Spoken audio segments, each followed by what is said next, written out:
What do you love? What do you hate about us? About the podcast, not just in Tell us general. about our human flaws, and we will go home and cry. But it'll be constructive criticism. So, a month later when we crawl out of our existential crisis, we'll have learned something. Wait, there's no end to an existential crisis. Okay, Carl, this is post-podcast banter. We'll talk about that afterwards.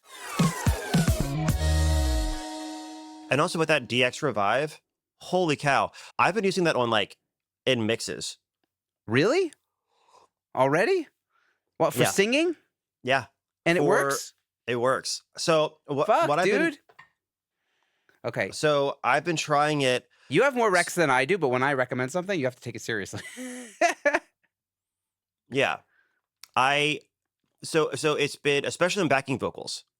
It's like it's been amazing because it balances things out, but also it's granted, a lot of the stuff that I work with a lot of self-produced artists, so a lot of times the volume's inconsistent, as long as the performance is good, then sometimes the volume's inconsistent or their microphone isn't the best and whatever. And it's actually weirdly been very, very helpful with getting backing vocals and harmonies and things to be way more consistent. That makes a lot of sense. Way. And even lead vocals it too. Definitely tonally shapes. It does something. There is something special about it. It does a pre-toning for you. It gets rid of some of the boominess, some of the harshness, because it just cleans it up. Yeah. Instantly. It's insane. I feel like for lead vocals. Yeah. For lead vocals, I would only do it I've only done it so far on sections where it's the vocal is intended to be very stylized. If it's going for the strokes kind of a thing, and it's I want to try to have kind of low, like the strokes where it's kind of lo-fi and crunchy, Dry. And it's I do that before all of those effects, so that way it's a little bit more predictable going into distortion, going into those compressors and things. So that way it's I'm not having certain parts extra loud, or the loud parts when they really dig into the performance, it gets more distorted than others because the input gain is changing. Right. But otherwise, it's been really, really interesting. And I've been messing with it's a magic tool. It's I don't know what the fuck they put into it, but it's insane. Yeah. And the black box we've been talking about lately. I think it was a couple episodes ago we were talking about the DX black box, and it might have even not been not DX, the Plugin Alliance, the BX. Sorry, BX black box. Yeah, yes. So I don't know if it was in an episode recently or it might have just been in us talking in a conversation, but we were talking about the Plugin Alliance, the Brainworks black box, and I was saying how I just started using it and I was sleeping on it for so long, and I've been experimenting with it a lot. And one of the things that I've been using a lot recently that has been really interesting and working well is using it in dual mono mode, not really using much of any of the saturation parts and just using the density and cranking it up. So what I've been trying it on is when I was mixing a song last night that had these kind of clean but chorusy electric guitars in it. And it was double tracked, but the performances were intentionally just a little bit loose. They weren't meant to be an exact heavy metal double. And I really loved the tone that I was able to get out of it, but because of the nature of a clean electric guitar and even with the chorus on it, there's a lot of dynamic variation. And I was trying my normal go-tos of the omnipressor, the Eventide omnipressor in dual mono mode, because it has the upward compression and stuff. And I was trying to even it out because it was it was too dynamic. But I wanted each side to be able to work independently because they weren't a direct double. Yes. And I put on I tried the omnipressor, it wasn't really working. And I put on the Brainworks black box in dual mono. I don't think I really did anything with the saturation, but I was messing with the density knob. And I basically just cranked up the density knob and it made everything sound exactly how I wanted it to. So I don't Wow. really know what that is under the hood. I think it's some sort of, dynamics processing, obviously, but I don't know what it is or what makes it different. But Is this the is this the version that has MS in it, or it's just the regular black box? I don't. I mean, I'm sure it has. I mean, it's. I do the dual mono mode in Logic, like the dual mono like plugin version. Hmm. So I don't know. I mean, I feel like depending on the DAW that you use, it probably No, you they have get those like I options think they have differently. two versions of the black box, like one that's like an MS that has like mid-side processing and one that doesn't. Oh, because I have the regular one, but I can do Okay, mid-side got it. processing within Logic. Got it. But I was just doing it in dual mono, just like treating the left and the right separately, and holy cow, it was it was perfect. So I gotta say, like so far, you recommended the DX Revive to me, and that's been like an unexpected using it, and that's been an unexpected game changer for me. And also, the black box has now become something that, yes, it does sound amazing when I use it for what it's meant to be used for, but even when I use it for something totally different, and I'm using it I gotta mess specifically, around with that. yeah, using it That's so just for cool. like the density. Like I love how Oh, I like recommended these two plugins to you, and you're using them for completely different things than I'm using them for. that's well, that actually kind of tees up this Well, you're episode thinking a outside little the bit. box. You're thinking outside the box here, Carl, which is great. Thinking outside the black box. Outside that black box, yeah, Yeah, exactly. I could feel the collective groan of the listeners. So We should rebrand this, our podcast as The yeah, Collective Groan. yeah, the collective groan. Oh my god, that's my solo album. So I think that brings up a really good point. The fact that you and I are using the same plugins for totally different things, I think that tees up this episode perfectly because Oh, it's I love actually a this. Okay. different topic than what we were going to talk about. But we were tossing around the idea about talking about how our approaches to recording drums are so different from each other's. Yes. And I think that would be a really interesting Is that conversation the conversation because we were going to talk about? no, it's not. That was an idea, but we were going to talk about, I don't know, we are going to talk about Other things. other things. But right now, I think this is great because, we're talking about how two people can have totally different approaches and uses for the exact same things. So I'm really curious to hear a little bit more about, Mm. you know, what do we do differently? And is there anything that we do the same? Because I feel like so far there isn't, there aren't very There's many not things that we much. do the Not same. much. Well, we could definitely. I'll give you like a lay of the land, and then you can kind of decipher what you're doing differently than Yeah. me. I'll try to be. I'll try to be very broad strokes here because we're talking about drums. Drums is very. There's a lot of drums in a drum kit, so um, Too it's a many dicks on the dance floor. Is that? I didn't know if you. not We enough should put that. You ladies, know too what? Can many we put mans. that? Can we put Um, that on the playlist? I'm putting that on the Oh, playlist. that's a great call. That's a great call. Man, since by the way, just like total side, like tangent again, but like just like this curating songs for our listeners has been like really awesome for me because I'm just like finding new stuff I'm like, what should I share? And it's just like leading me down rabbit holes and algorithms and stuff, and I'm Oh, finding that's all awesome. kinds of amazing stuff. I'll tell you more about this later, but I just found an artist I'm like loving because of our playlist. So Oh, uh, great. yeah, I'll get into that later and maybe another episode or something. But yeah, Okay. anyways, so we're talking about drums. Yes. So my general approach to drums is I'm all about like got the track stacks and Logic, so it's like auxiliary buses. Before I have like an auxiliary bus usually for my drums, like the drum bus, but I have basically an auxiliary for every single instrument in the drums. And that will go in every, kick, snare, toms, overheads, room mics if there are. Am I missing anything? That's Are we basically it. are we talking about mixing or like production? I don't know. I thought we were talking about mixing. Are we talking about production? That's up to you. I was thinking we are gonna go like from the beginning because I feel like Mm. You want me I to go feel like further our back? approaches are gonna be even more different there.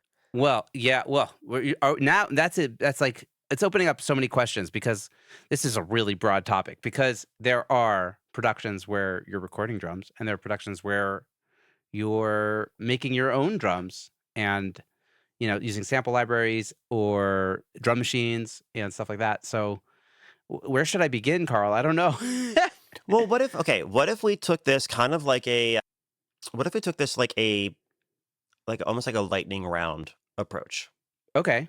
Like a Pensado's place batter's box sort of thing. Maybe we Yes. can answer a little bit more deeply than that, but Okay. let's propose different musical situations and how we approach the drums in that situation. Got it. Okay. Okay, cool. So let's say that you are recording drums for a song that has already been written. Okay, that's almost always the case for me. Okay, and it's almost never the case for me, so that's why Oh, okay. I'm curious. Okay, so yeah, I'm almost always with the songwriter in the room who's trying to flesh out their song, and I will usually have some sort of drum idea, um, or like a groove idea, and that might go a couple ways. It might be me like kind of programming something with MIDI really quickly. I use a lot of the Steven Slate drums. Mhm, I have also their Blackbird, not to be confused with Black Box, but Blackbird expansion, mhm. which is like some really nice natural sounding drums, which I use a lot for singer songwriters. Um, so I'll use a lot of that. So whether I'm like, I might program it myself. I honestly wish I had better drum chops and had like some sort of kit or even an electronic kit so I could like lay down ideas better. But that's like a discussion for another day. But yeah, I'll often just come up with a part and I'll just lay down something simple as like a placeholder. Um, so it'll be like, I'll just like, play it on a MIDI keyboard. Mhm. Or oftentimes, what's cool about the Steven Slate drums, this is a great trick that I use, and maybe I use it too much. But if you don't know about it, they have all these grooves that are like built in, so you could kind of like build yourself a kit, and then they have like a groove library. And so this is like way better. Like if you're using like Logic loops, it's kind of like that, but just a lot more thorough. And there's lots of different styles.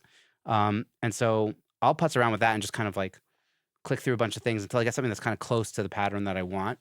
And then I might drag that in, and then I might tweak it, or I might just keep it as a placeholder. Ideally, for me, like if it's like a singer songwriter and it's kind of acoustic, I would prefer to get a real drummer eventually. Now, that doesn't always happen. And I'm actually in the middle of something that I'm struggling with because I sent you a mix before we got on the, Oh, or yeah, I was about to send you so a you mix. text me about that. I haven't had a chance to listen yet. And my only problem with this song is the fact that I don't have a real drummer and I'm trying to make something sound good that's not real drums. Okay, so sometimes you have these legacy products that are still sticking around at the mixing stage that you wish weren't, but you can't you kind of are you kind of have to work around that. But ideally for me, like if it's a singer songwriter, if it's like more acoustic or like or indie or rock and roll, you're getting a real drummer at some point. But if not, then you're kind of working with that, or and then it might develop into something else later. If it's more like pop or electronic, then I might be going to battery, or I might be going to splice, or I might be doing I don't know. It could be anything. Like I can use MIDI patterns, or I might just like drag samples and loop them and make it that way. So I do a little bit of everything when it comes to that. So when it comes to you like actually tracking drums though, like when you're Yeah. putting a live drummer on it, Hmm. when in the process do you actually record the drums? Yeah. That's a great question. And I guess Hmm. specifically It's a little I'm all over the place. asking. Yeah. I was gonna say, like, I feel like traditionally, like the way we all learned was, record the drums as part of the basic tracks in the beginning of the project, right? Like Right. that's one of the first things that you do, and then you That record doesn't always everything to happen. that. And so that's why I'm curious. Like, I have a very different approach, and I just wanted to see, what Yeah, I'm what it curious does about for you. yours. I'll tell you what usually happens. This is what happens like 8 times out of 10. I will come up with some sort of production around, a loop or like a Steven Slate groove or some sort of thing that I like conjured together with my bass, usually my guitars, and whatever else I've packed into the production. And usually the production's like 80% done by the time it hits the drummer. And then the drummer will probably hear what I did and then try to recreate something that's hopefully inspired by that, but not that, you know? Mm. So ideally, they come up with something cooler. Like they might come up with some sort of shuffle groove that's even better than I came up with, or they might come up with a slightly different kick pattern.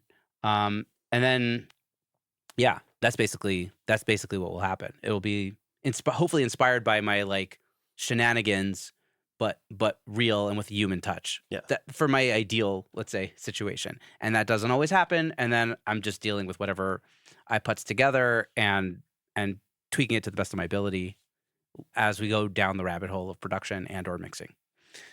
That makes sense. Yeah. Yeah.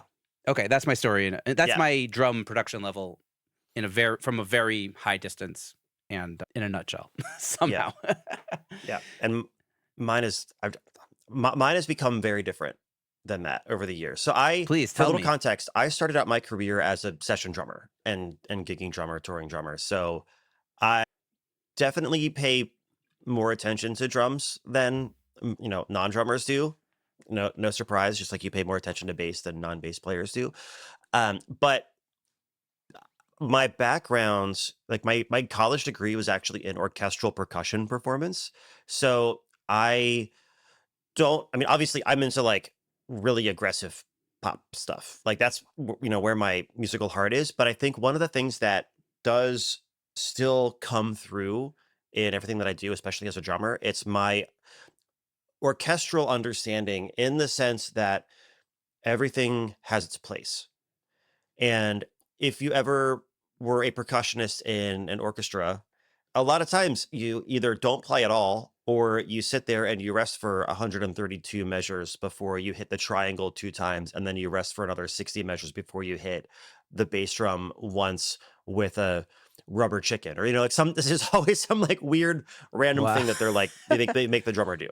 Um, but it's all about knowing where things belong and where they fit into the context of everything else going on around it. So, because of that, when I'm producing drums now, if I'm doing if I'm doing electronic drums, I'm pretty much just kind of I'll get a basic thing going, but I'm always tweaking and removing things as the song develops. I'm changing fills, I'm changing the specific kick drum patterns. Like I don't allow myself to get too married to anything. I don't go too deep into any specifics in the beginning stage because I want the drum parts to be malleable enough that I can always, follow and support a new vocal idea that we have or a new melodic thing in the instruments.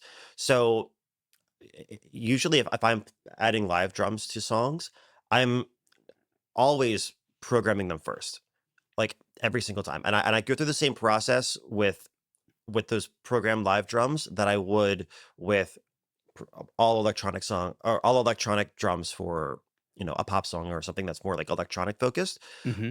But then I'll record the live drum tracks over top of those electronic tracks last, like after all the vocals are done. And I think that's kind of like the I don't know anybody else that does it this way. I'm sure there are people, but I just haven't talked to them about it.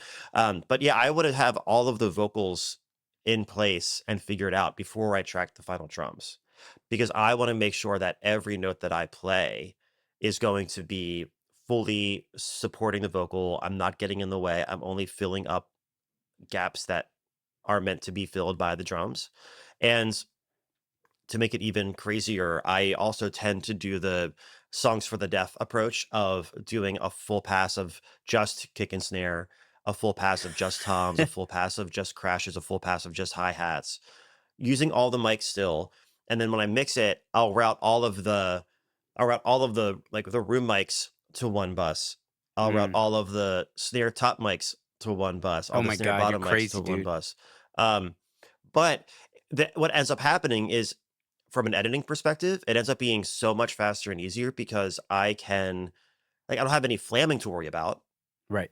I don't have any cymbal bleed to worry about. I don't have to worry about the sustain of a crash cymbal interfering with things. I can also make changes if I get a kick drum part wrong, whatever. Like I can just like grab another kick drum and fix it. Like I usually only For have to sure. do for like the kick snare tom parts, like I only have to do one pass and I'll have everything that I need. Right. So it ends up actually making the tracking take a lot less time. If you think about tracking as the actual performances and the editing of those performances, it's so much faster because I only have to do really only have to do like one take of the kick and snare part, one take of the toms, maybe well, really usually only one take of the hi-hats and one take of the crashes.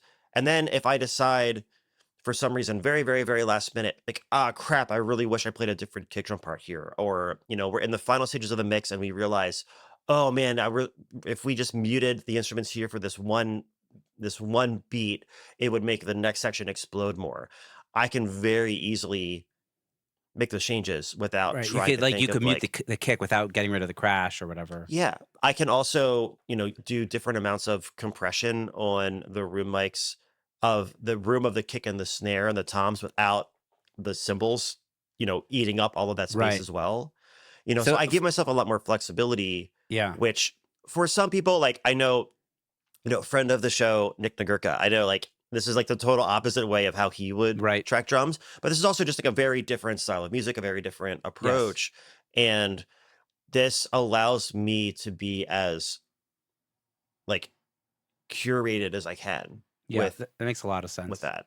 Yeah. So that's really interesting because I'm mostly working with like singer songwriters, right? And you're working on like pop, so it's like a Yeah. totally different goal. Like the goal for what you're doing is like honed in fidelity and like getting that perfect sound for that supports the song.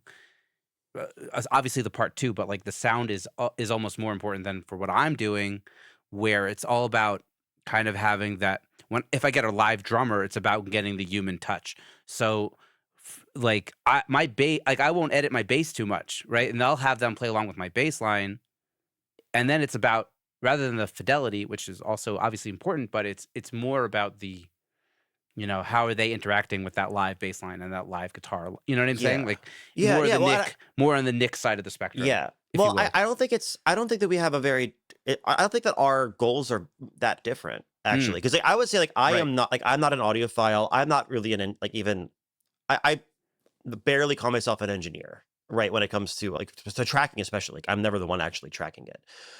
But for me, it's less about the sound that I'm getting and more about having the Mm, ability to control it and to make it intentional. And right. that's really it's the intentionality that I really want to preserve. It's about like S where you place that intentionality. It's Are you where I play? place it. Yeah. Yeah, and, like and if anything, it's like I want the reason that I want to do live performances of crashes and hi-hats and, like, the different kicks and snares is that even if I end up layering them with the electronic sounds as well, like, I want every crash cymbal to have a little bit of a texture difference. I want every snare note to sound a little bit different. I want those things. So that's what I was gonna say, like, we're both actually going after a very similar goal, Mm, but from different perspectives and for like kind of different representations of what that outcome actually does and sounds like. But I think we're both trying to add some humanity into it yes. and retain that. We're trying to keep the intentionality of the parts themselves and like making sure that we're doing things that support everything else. So like I think we're on the same page there. It's just the way that we do it and the specific, sonic result is very different, but I think Yeah. fundamentally, like emotionally, I think we're going after the same things. Yeah. That's awesome. Yeah, that's great. And I yeah, it's like the entry point to where it comes in and like and I guess like the same way we mix with like, different, gain stage points. You're recording drums in a way that you have different gain stage points of drums. Yeah. Yeah, I can gain stage how much of the crashes are going into the like the crotch mic. Yeah. And also like I can then the big thing for me that I do a lot is, when I'm doing those live drums, I really want to make sure that I have the snare bottom mic on for everything. So I have like the snare bottom mic on when I'm recording kick, when I'm recording the toms, because like ultimately that's the thing that as a drummer, right? The thing that instantly to me makes something sound like a real kit versus not a real kit is the sympathetic vibrations of the snares, right? So this is why I would even I've even reamped electronic drums before through a snare drum. Reamping electronic kicks, electronic toms, like through the old school way of like taking a guitar amp, putting it on its side, putting a snare drum under, upside Yes. down on it, and like miking that. I would do that with electronic drums. I would do that but the reason I like to do that, and the reason I want to make sure that I have that nice and present, is that again, I can have that super I have the control of having as much of the kick sympathetic vibrations as I want in the mix. Same thing with the toms. I can get the toms to have that buzz that they actually do when you're sitting down in a drum kit, when you're in the room with the drummer. So like all of those things that we subconsciously associate with a live drummer, I'm also using my process to add that in, not just through the little nuances and variations in how loud a crash cymbal was, or like where on the hi-hat I hit it with what part of the stick. It's also just like some of the like the more on the things that people are never gonna notice, but they'll feel the difference, like the Yeah. snare sympathetic vibrations. Yeah. There's a plugin for that now also. I'm forgetting which company did it, but it's supposed to do like like emulate snare vibrations. No? You're not I into mean, it. it For I people tried listening it. and not watching, you're seeing a like kind of face. Um, I've tried it, and like if you don't actually know what it's supposed to sound like, it's great. You know what I mean? But like if you're I don't know, It's not the it's real not the thing. same. It's not the It's not same the real thing. thing. And like I don't know, there's something about like the room, because then you can also like capture the room sound of it getting reamped, and like it's just a different beast. Cool. And No, it's it's good to I know. know it's weird because like I'm usually so in the box about everything, and but for some reason like there's something about that approach, just it's I don't know, it's worth it to me. It's a lot of work. It's a pain in the ass, but Yeah, it's worth it. but sounds like you love it. So Yeah. it's a labor of love. So Carl, why don't you? I started with the production of drums. Now you're gonna start with um the mixing of drums. What's your big picture approach to getting a drum kit to sound amazing in the context of a mix? My approach is use your ears, not the gear, man. Yeah, bro. Make it sound good. If it sounds good, it sounds good. I'm trying to think of like every possible like non-answer to that question. Um, Well, no, obviously there's no yeah. exact answer, right? Mm, Because mm, every mix, every song will have a slightly yeah. different situation. But maybe you could like Yeah. give us an archetypical rundown of what you do. And let's say like an Yeah. archetypical rundown of like a typical kind of song that you're working on. So like Yeah. not everything, like obviously you might be working on some like metal stuff or you might be working on some like, you know, bubblegum pop, but like something that's like a typical Carl song, like an indie pop sort of Typical Carl aggressive, song. dirty sounding kind of mix. Yeah. Typical Carl mixing. That kind of music tends to be stuff that is really either weird and experimental, that wants to have a a wait, either it's I'm trying to think of how to phrase this. Like the music that I like to work on tends to either be weird music that has a lot of pop love in it, or pop music that has a lot of weird experimental love in it. Mm. And that's where I have the most fun. So generally speaking, when I'm mixing drums, I am 99 times out of 100 probably either going to be reinforcing the kick drum that they send me or replacing it outright. And that is because the relationship that I have with my clients. This is not something that I would just do to like a total random stranger, but I don't like even somebody that is a first time client, like I have a lot of these kind of conversations with them because I want to make sure that if I hear something that I think is going to help get closer to the goal and the vision that they're describing to me, I want to make sure that I have the flexibility to do that. And usually this is just because, I'm a drummer. I've been a drummer for a long time. And I, mm, I usually, I'm a little bit better. This is not meant to be like a knock on any of my artist clients. It's just like, I objectively spent way more time than they have crafting drum sounds. So like I probably am going to get a better sound, or not better objectively, but like a better for the goal sound. So that's usually where I start. And it's like getting the kick and the snare to have the vibe that we need, get sonically and like texturally having the vibe that we need for the song. That is where I start. So in a way, I would almost say I start my drum mixing with production choices. Hmm. But if I can get the production to sound right, like I always look at it this way: I could try to EQ and excite and compress and limit and add whatever things to a kick drum sound. That's not that exciting, or I can just find a better sound. You know, um, and I'm 90. No, I'd say like 99.999% of the time, I'm not working on music where the live drums that were originally recorded are meant to be as is, not reinforced, not like that's just not the kind of music that I work on. So I'm not saying that the way that I do it is right. I'm just saying that the way that I do it is right for the kinds of music that I'm working on and for the artist that I'm working with. So getting the kick and the snare to feel great, you know, I would say 9 times out of 10, I gotta remove some of the sub from the kick because if you go on Splice and get a kick drum sound, it's always overhyped. So, almost always getting rid of some of the sub in a kick drum, almost always getting rid of some of the top end of a kick drum, Mm. and Yeah. pretty much always getting rid of some of the top end of a snare. And again, Yeah. if you're this is probably like the opposite of working with just a purely recorded, Right. Right. Where drums in where the you room have thing to where it's hype it like up. you have to hype it up, Yes. and samples are always overhyped. Yes. So Samples I'm are like, overhyped and like real drum kits are mid-rangey. yeah. So I'm trying to, I was it Da Vinci that said that the statue is already inside the marble and he's just That's right. carving away the excess. It's like that. It's like okay, there.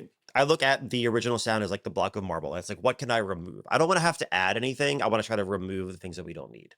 I So had I'm tending somebody to, say that, give me that example once about microphones. He said, like, with a condenser microphone, it's about removing the marble, and with a dynamic microphone, it's about choosing the right statue, yeah, basically, yeah, which is that interesting. makes sense. Yeah. Yeah. So once I have those, then it's really the kick and snare, and then getting the bass feeling good. And I usually get the bass feeling good with kick and snare before I even do the rest of the drums. Because that's like that to me is where everything is. Because then usually, especially in the styles of music that I work on, a lot of like pop and pop adjacent stuff, all of the rest of it is, you know, very, very much secondary. Like the hi-hats, the percussion elements, like the like shakers or whatever, and like drum loops and things. Like I'm usually more often than not having them pretty quiet in the mix because knowing that any sort of bus compression that I do, any sort of, mix bus or like mastering chain stuff is going to be bringing everything up. So I know that if I start out with everything sounding balanced, then it's gonna sound way too squished by the time it actually gets through to the end of the song. So I intentionally start by kind of preemptively compensating for that and just keeping all those things down. And I know my hi-hats are probably gonna be a little bit too pokey, a little bit too bright. I tend to do the isotope impact module from the new Ozone and kind of taming some of the transients. Because again, like most samples, most sample based, yeah, most samples are going to be overhyped, too bright, too full and deep, probably also too loud and dynamically compressed, and also probably too transienty. Like every possible characteristic of a sound, these sample makers try to like turn every single characteristic up to 11. So it's like I don't need a ton of punch in hi-hats. Or at least if I have a ton of punch in one layer of hi-hats, I don't need a bunch of punch in 6 different loop layers that they, kind of composited together to make the vibe.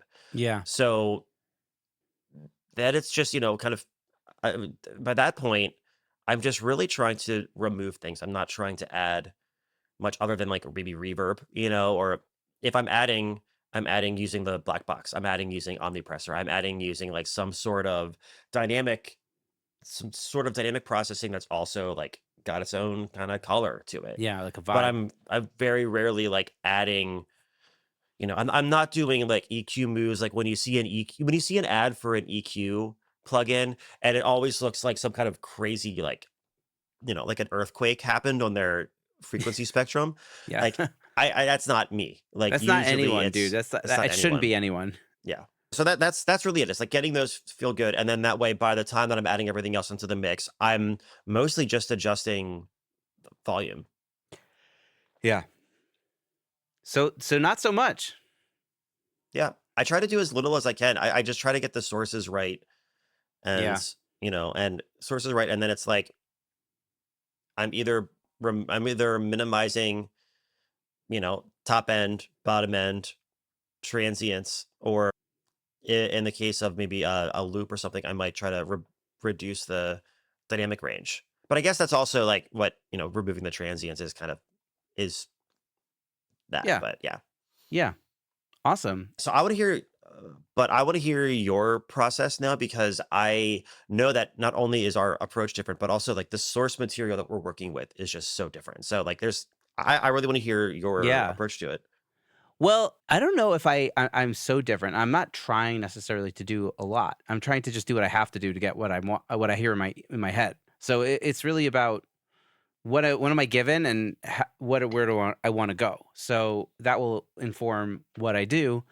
And I usually, yeah, I'm usually I might sample. I don't usually sample fully replace if it's a live drum kit. Like I'll often, but I will often, but I don't want to say like 99% like you. Like I will often add like an extra kick or something or an extra, especially a kick, like to kind of give it that solid bass you need. Snare, I'll usually try to work with what I'm given, and I can usually EQ a snare how I want it. I don't know. It's like drums and I find like drums and electric guitars, you could just EQ the fuck out of them and get what you want. Not You can't do that with every instrument. You can't do it with acoustic guitars. You can't do it with vocals. Um, you can't really do it with bass either. But with like kick drums, snares, electric guitars, I find that I could use a heavy hand on EQ with EQ to get what I envision in my head and get away with it. So I will do that if I have to. Um, but not all. It's also with kick drums and sample. If you're like replacing it, you want to make sure like it's like phase aligned and the phase feels good. So I'll mess with that a bunch also if I'm doing that. And if I am working with a sample, then again, I will also sometimes cut sub or cut high end if it's too hyped. Or I'll add if Can, I feel like it needs it, and it's like very, it really is source dependent. yeah. I'm Um, gonna jump in real quick and say that reminded mhm. me of something that I always do.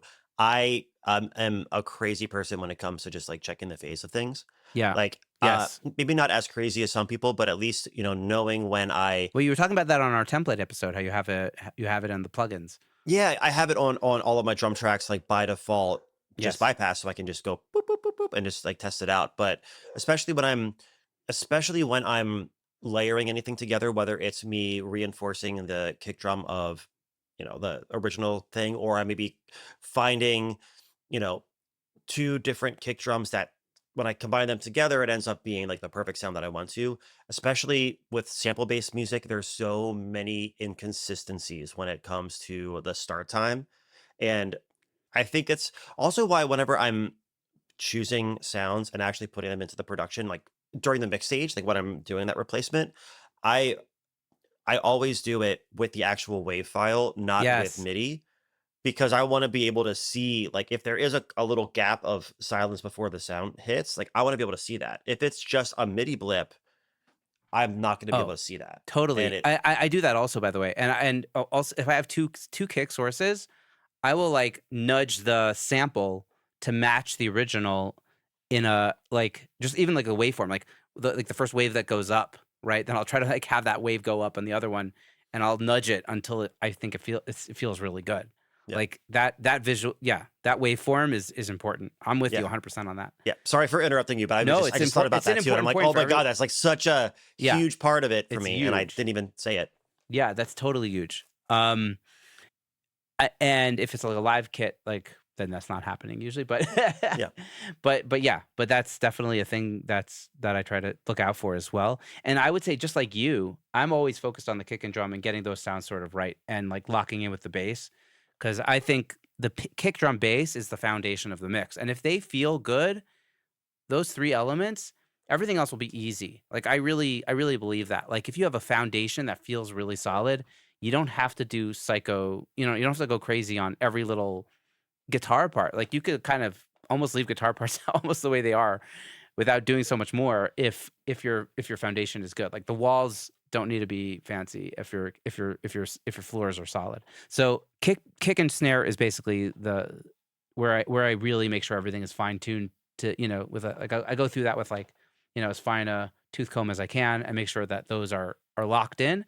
And then with, like, once I get to overheads or, toms, I'm not necessarily as detailed, right? I'll just get it to a point where it feels good and I'll move on. And then if something else, juts out to me or, like, I need to fix the balance or whatever later, then I'll get to it. But, like, you know, overheads, I might have a high pass on. I might dip out some like low mids. I might raise the top end if it needs a little extra sparkle. But I'm probably doing 3 EQ moves on overheads, and I'm probably doing like 3 EQ moves on a tom track. Like like high pass. Maybe find a resonant frequency that feels good, and a slap frequency that like will help it cut through. That's basically what I'm doing on toms, and obviously some compression also on toms. But basically, I'm doing the lion's share of the work on the kick and drum, just like you, and then balancing Kick and out snare, you mean? and the kick and snare, yeah, just like you, and the toms and the hi hats and the room mics will usually go pretty quickly. I might compress the hell out of the room mics, but I might not, and it kind of depends. And yeah, I do a lot of like full panning when it comes to like overheads and stuff like that, and I'll try to pan out. I usually do drummer position for for panning. I don't know about you. Um, Yeah. and that's sort of like that's basically it. And I think I was trying to say this at the beginning before I realized we were going to talk about production. Was that everything has a track stack in Logic, which is like its own auxiliary. So like I might have a few kicks, but they're going into the same kick Mhm. auxiliary, right? I might have a few snares that are going to the same snare auxiliary. Might have 2 overhead mics, and they're going into the overhead mic thing. And sometimes the hi hat will have its own track, and sometimes the hi hat will go in the overhead mic, the overhead kind of compartment, depending on what processing is needed. Yeah, and that's so I kind of like I dole it out. I have like places where I could get in there and do what I need to do. But just like you, the lion's share of getting it to sound really good is the kick and the snare. Yeah. Yeah. And I don't know, maybe I should talk about like I guess like drum bus processing. I Um, do I do yeah. often put the drums through the black box as like my saturator there to give it like extra oomph. And the Steven Slate tape machines does something special to drums. And the other thing that I often now this something that I often do also is decapitator nuke nuke setting and then like mix it in on the drum bus like at like Mhm. I don't know 5-10% or something just to give it like an edge that it wouldn't have otherwise, and that kind of does a lot of work that you don't have to do on the actual individual channels once you've done that, kind of like maybe what you were talking about with the black box and the density, like giving Yeah. that extra it just gives extra depth, like, or it brings like some of those things forward, and like I guess the opposite of depth, less depth. It Yeah. brings things forward and it gives the drums extra smack and punch to cut through the mix the way you want it to. And Yeah. those are basically things I usually do. And then there's things that are like per song. I have a similar question that I ask myself when it comes to the drum bus, and it's, how much of that depth do I want? How much or how much of like the deep things do I want to be able to be felt and heard? Like how much do I want? And is it a question of side chaining to like bring those background parts up by keeping the kick and snare in front? Is it a question of like upward compression or like really aggressive, like you were talking about the nuke setting on Decapitator? I would usually use Devil Lock Deluxe because I like Oh, the that upward one's compression. And amazing also. yeah, Yes. Yes. like I had that on all. I have Devil Lock Deluxe on every lead vocal I've mixed in the past probably 4 years, 5 years. That's crazy. Yeah, That's crazy, I dude. have, and I'll You're like, crazy, man. yeah, but I mean, like, barely doing anything, but like it does some tasty Oh, things 1% you when you, hear it. yeah, that's what I mean. Well, it's like it depends on how you gain stage it. Um, Yeah. Usually it's like the gain staging it right, crush at 0, crunch at 0, and then mix it like 30%. But oh man, it does some amazing things for vocals. But on drums too, like it could either be really cool or it could be too much. And I've found myself much more frequently, you know, not or no, I found myself using Devil Lock Deluxe on my drum bus pretty much never anymore. But what I do use would either be Eventide Omnipressor, which is like the upward and downward compression that could sound really, really, really good if you are using more if you unless you have crash cymbals. I feel like the only time that really just sounds awful to me is like when there are a lot of crashes because it Does just the Omnipressor sound a little bit like OTT to you, or it's a totally different kind of sound? different thing to me. Mhm. Yeah. Okay. Um and Just the because I know mix, OTT is simultaneous upward and downward compression. yeah, I'm not a fan of OTT personally, but I know it has its It place in the, it has its place in a with a very low mix. yeah, it has its place, but like for Yeah. me it's Yeah. not, this is not that place. That like it's great on synths or like guitar buses sometimes. But it's usually Omnipressor, or I've also been experimenting recently like with the black box, especially with the density. But depending on the vibe and depending on how big of a bottom I need on the drums, the Sketch Cassette 2 Hmm. and like really cranking the compression on there and then just bringing like the compressor mix down a bit, that can be really cool. It can totally blow out your kick drum and just make it sound like a wet fart if it's going in with too much sub. So it really depends on the vibe that you're going for. But sometimes that can just be such a cool color. But I think that's it for me. It's like I want it to be, if I'm gonna do any sort of dynamics processing, I want it to be a colorful thing. I'm not trying to do like transparent dynamic control. Like that's no fun. It's not interesting. Like I want to have a couple different things at my disposal that can do that. If I wanted it to be a little bit more transparent, I do love the upward compression module on the Ozone Maximizer. So if I do want it to be a little bit more transparent, that's what I would go to. But usually it's either Omnipressor or the sketch cassette, and it's something Yeah. that's like intentionally really trying to bring out some quirkiness out of the drums. Yeah, there was a period I was using cassette on drums a lot, about 2 years ago. I was, like, using that a lot, and the color is amazing, um, and definitely a cool plugin for people to check out. And I was gonna say, I agree with you. When it comes to drums, I'm like, if I want something transparent, I'll maybe use, like, a VCA style compressor, but even on drums, they're less transparent than on, like, vocals, but, yeah, Decapitator is such a great compressor for drums. Like often also use decapitators on kicks and snares. Um, and in which case I'm probably not mixing it in. I'm probably just like compressing it, and it just adds this perfect grit and color. And that's like there's a reason why people use decapitators on drums. It's just like it's such a great compressor to bring out the grit of a drum and also the punchiness of a drum.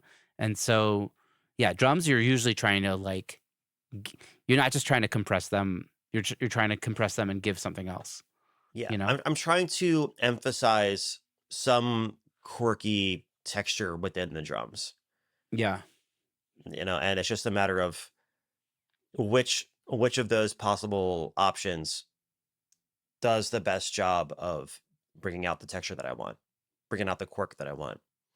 Yeah. Yeah, amazing. Cool. I would say the only like the last thing I would say about like compressing drums is like attack and release times and just like don't sleep on that. Like don't just like put up whatever. Like you gotta get the right if you want to like mess with the amount of punch and the amount of attack, like yeah, attack and release settings on your drum compression is extremely important. So yeah, that's it. I don't know. I'm done. We're good. This is I fun? Yeah, I was gonna say We went super nerdy and we deep on went this one. way nerdier than Yeah. I'm used to doing. But I feel like Yeah, this is one of the very few topics where I'm like, yes, let's get let's nerdy get because nerdy. I'm oh man, We drum. should do this for other instruments or sources at some point, like maybe like a vocal version of this or guitar version of this or something. Yeah. So, listeners, let us know if you actually liked this kind of an episode and if you want us to dive deeper into our approaches for maybe an individual instrument or an individual situation.